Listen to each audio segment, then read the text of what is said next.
వచ్చిందంట.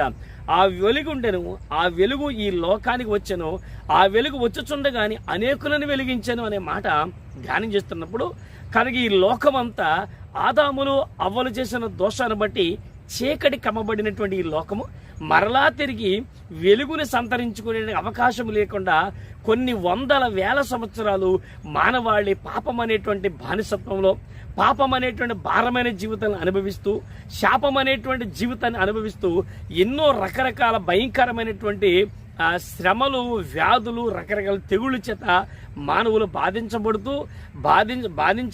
బాధించబడుతున్న కాలంలో ప్రభువు ఈ లోకానికి వచ్చి వెలుగుగా వచ్చి కమ్మిన చీకటిలో నీ వెలుగు ఇవ్వడానికి ఈ వాక్యం ద్వారా మాట్లాడుతున్నాడు.